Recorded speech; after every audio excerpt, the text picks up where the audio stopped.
Hi friends, welcome to today's session. So in this session, I'm going to talk about backlog refinement, some tips and tricks to do an effective backlog refinement and some typical mistakes that you must avoid while doing this refinement event.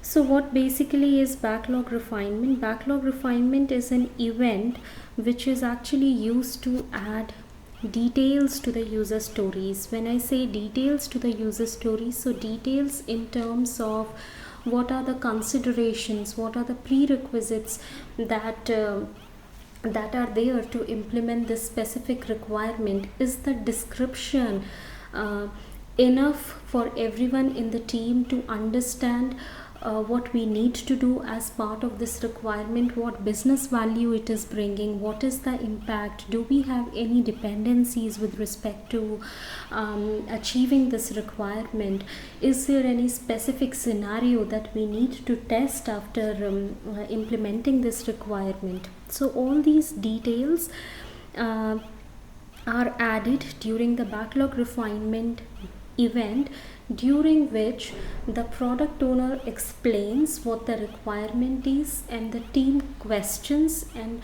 when the team questions, certainly the output are the details that are added to those candidate user stories. In this we also add estimates and an order to the items that are there in the product backlog. So prioritization is the key. It is something that should be done before the backlog refinement meeting so as to run this meeting more effectively. We will talk about that in detail in the upcoming slide. Then refinement usually consumes no more than 10% of the capacity of development team. So certainly if you have seen other Scrum events like sprint planning, sprint review, all those events are time boxed in nature, right? But refinement is one such event which doesn't have a time box, and it can consume 10% of the capacity of the development team, less or more, and then that depends on what is the complexity of the user stories that are being discussed, how many developers are there in the team, and is this the first time that the development team is seeing those user stories. So it depends upon all of these factors. The participants are the business users, or I would say the stakeholders, who provides a vision that as to why they need this product, or the implementation of a specific requirement is bringing what all values to them. The product owner, scrum master and development team. When it comes to product owner, scrum master and development team, each of these have separate responsibilities when coming to the backlog refinement meeting. So basically the product owner ensures that we are building the right thing. The development team ensures that we are building the thing in a right way, and the scrum master ensures that the feedback is there and empiricism throughout these activities. The main input to this meeting is a prioritized list of user stories, which we will be discussing during this refinement event, and the output is the user story that is detailed enough so that it can be taken up in the next sprint. So basically when it comes to goal of the backlog refinement meeting, so our goal is that while we are in the sprint S, we are discussing the requirements or the user stories for sprint S+1, and we have to ensure that we are consistently maintaining work worth 2 sprints. So this allows the team to have a ready supply of work.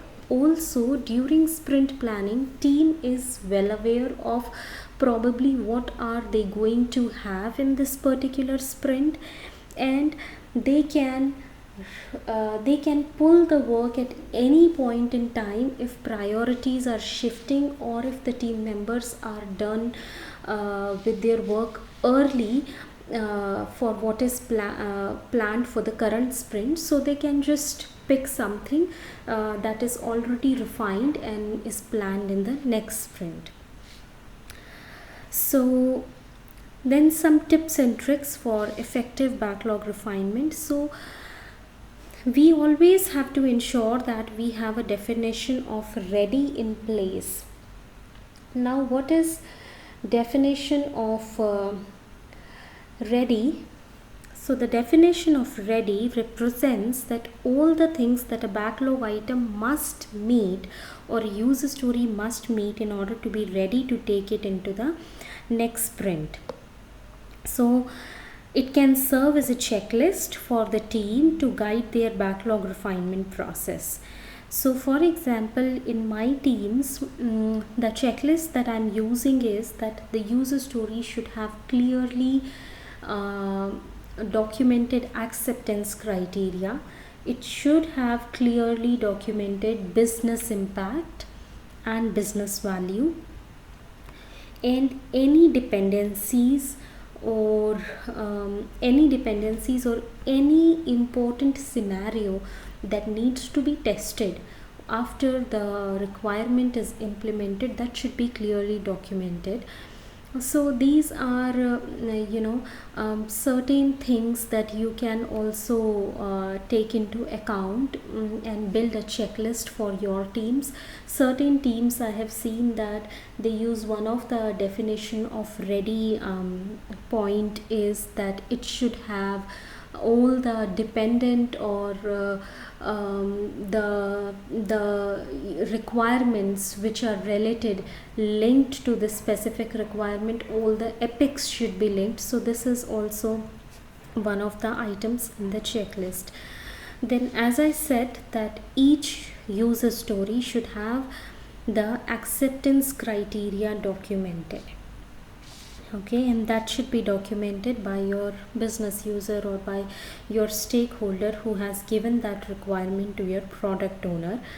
Each user story should contain the business value and the business impact, because when these things are documented, you will, as a developer or as a scrum master, you will also have the vision that as to why we are building this particular product, or why we are implementing this specific requirement. Then, as a product owner, you need to prioritize the user stories before the meeting, so that during the meeting only the higher priority items are refined. Ensure that any dependencies or any research are conducted before acceptance criteria is added and work can be estimated. So you have to identify all the dependencies prior to this meeting. Okay, and there could be some scenarios where you really can't identify the dependencies. So you have to ask enough questions during the backlog refinement meeting, so that you can at least list out some of the dependencies, or you can foresee some of the dependencies before you actually start working on the requirement. Then next is use question stick to get everyone on board. So this is a very common problem that I have seen in many teams, wherein not everyone is asking questions during the refinement sessions, and there are always some set of people who are always silent. So I use this mechanism, question stick, in which if you are having distributed teams and you conduct these meetings via some tool like WebEx or Skype, you can just go in the round robin fashion in the list of attendees and give everyone a minute to ask question. And when that person asks question, then you move on to the next person. So this way, everyone in the team is having an opportunity to ask the questions. Everyone is opening up, and as we always have heard that no question is a bad question. So maybe the people who are always speaking during such events, they also might end up missing on some of the details, and maybe some other person in the team can point out to those details. So this is one exercise where everyone gets some chance to speak, and you more the questions, more will be the discussions, and then it will lead to more clarifications, and all those learnings can be captured as part of your uh, user stories. Then stories should be broken down into small enough chunks to be completed in a single sprint. So why I say that, for example, there are certain requirements that are complex enough, and you feel during the meeting or during this refinement session that they cannot be completed in one single sprint. So slice it down, and after you slice down those requirements, then subtask your requirements. Subtasking is really, really important. For example, you have a requirement to introduce a payment system in an online book purchase website. So now you have this requirement that you have to introduce different modes of payment, right? So this requirement in itself is very complex.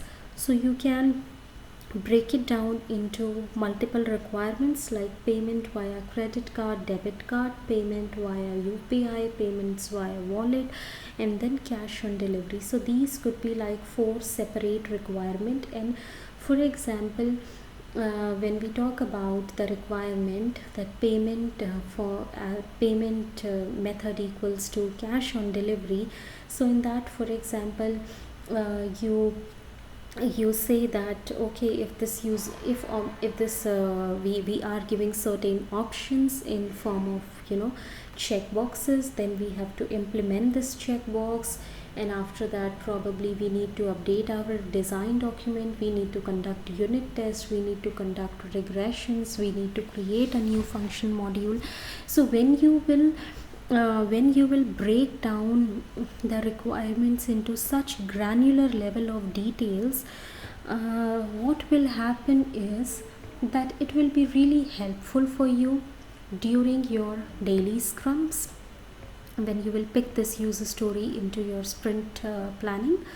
So after that, it will be very helpful during the daily scrum, because as a developer I can exactly tell, okay, the development is in progress and I am at this step, I am implementing this. Also, if you have a few team members who are not aware of how to cater to this functionality, how this functionality can be achieved, while you break it down into such granular level of details, they will start getting idea slowly that if we get this kind of requirement, then how do we start thinking, how do we start implementing, and at a later point in time they can also contribute. Then next is estimate the stories using story points.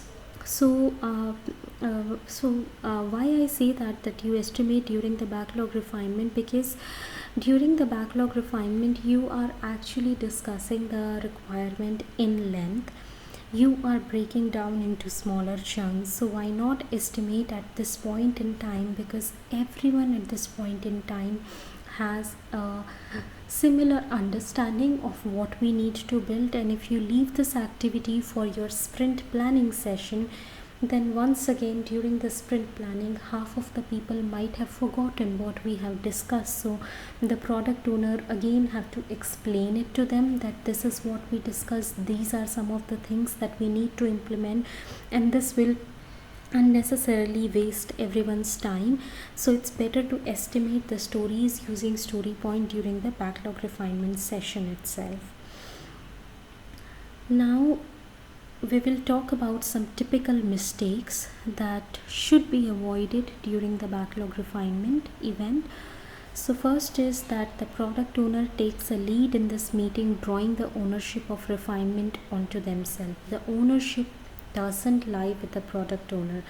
The product owner doesn't have to take a lead.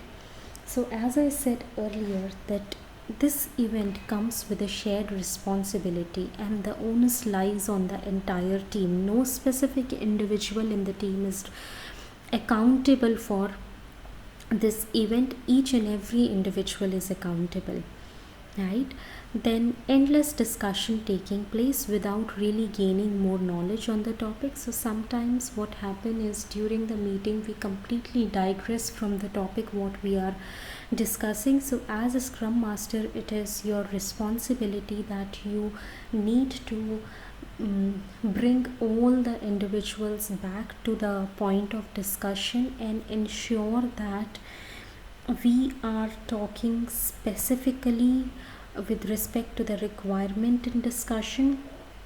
And if there are certain areas on which the discussion is going endlessly, then you just park it, you just take the feedback and ask the team to do an offline research on that and bring it back to your next refinement session with the more details, right? Then discussions involving only a couple of senior development team members. So this I discussed in my previous slide, that only few people in the team are speaking. And also the leverage or the importance is not being given to the junior development team members. So the question stick that I was talking about is a really helpful tool, because I feel that maybe a junior team member will think something out of the box or may find an easy way to do it. Then decisions made are not documented for future reference. So all those decisions that you are making during the refinement session, for example, if the business user needs to come back with certain details, just note them down as open questions. So if you are using Jira as your visualization board, just note them down in the comments section, or just note them down in the description using appropriate symbols to denote that these are some of the clarifications that we need. Each and every discussion should be documented. Then discussions on effort are often held because of the fact that effort has to be given, and it's not held because of gaining more insights. So the idea has to be clear, and here Scrum Master plays a very important role, because he or she has to teach while facilitating that as to why we are doing this event and what we are basically deriving out of this event when it comes to adding details, when it comes to prioritization, when it comes to giving the estimates. So at the beginning of the meeting, maybe they can take some time and set the purpose of the meeting and set the expectations, that what are the different shared responsibilities we are having, what are the different activities that we are going to do as part of meeting, and what is the intent of doing those activities. So if we are going to do the estimation, then what is the intent of doing the estimation, so that everyone understands in the same way. So that's all from my side with respect to the backlog refinement. If you have any questions, please drop in the comment section, and if you like my video, please do like, share and subscribe my channel. Thank you for listening to me.